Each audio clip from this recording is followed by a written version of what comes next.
Some questions about the proposed Ross Valley flood plan. I'm a 50-year resident of Ross. I've spent 12 years on the town council, was mayor. My house is flooded twice, once in 1982, once in 2005.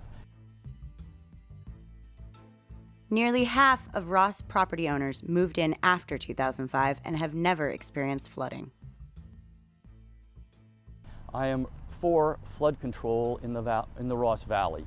There's what's called a cost-benefit ratio, and that is that the county and the Corps have to justify the value of spending this money against the benefit to the property owners in Ross. We don't have any of that information. I believe that we should remove the fish ladder here in Ross. I think that there is a benefit to that, but I'd like to know what the calculations are for that benefit. Right now, the fish ladder is like a small dam, and the sediment behind it fills up to the elevation of the fish ladder.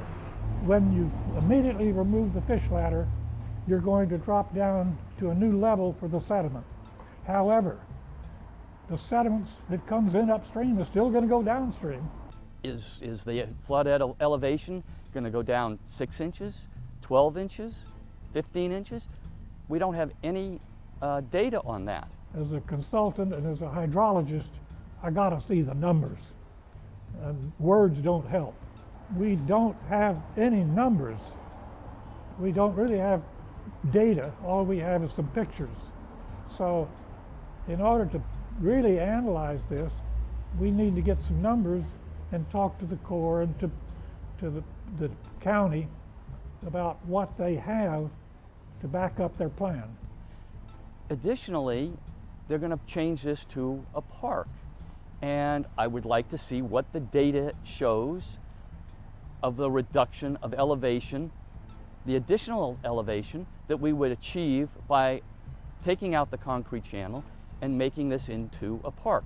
I've seen the new plan because it's included on several reports, and what it does is it actually creates a side channel or side basin, you might call it, which they're calling a park.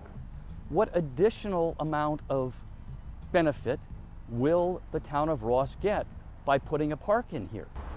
So a park sounds good, but I'm worried about the safety issues with two small children. Well, that is one of the issues that the county hasn't addressed. We don't know what's going to happen because part of the criteria to get this grant is the park has to be open access. And with the open access, and in the winter time, with this creek can be a raging river, we're going to have to go down and somehow protect this area from people getting in or getting hurt. The county won't give the town of Ross a hold harmless agreement, so anything that happens here is going to be the town's responsibility. The county is not going to insure us for that. It's so open, and we have the bridge right here, and there's actually a porta potty down there. What a great place for a homeless encampment. And there's no way for the police to even see or monitor what's going on down here. And the school right across the street. And the school is right across the street. We just need answers. According to the proposed plan, all of the trees will be removed. They probably vary from 30 to 60 years in age, I would estimate.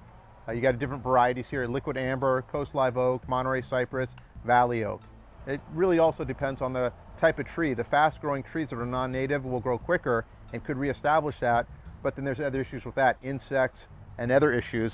These are native trees here, and there would take decades to reestablish the same atmosphere that you now enjoy. One of the beautiful things about this area right now is it does attract a lot of wildlife. While there's a lot of surrounding trees that the wildlife could move to, this is a park-like setting, an area where people are walking, and the bird activity and bees, butterflies, things that are attracted to an environment like this will be disrupted for some time to come. So what I'm really asking is for you to go down to the council meeting on December 14th and just ask these questions.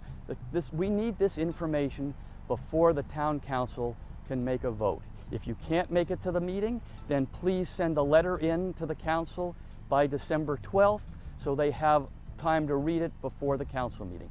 But all I really want here is more answers.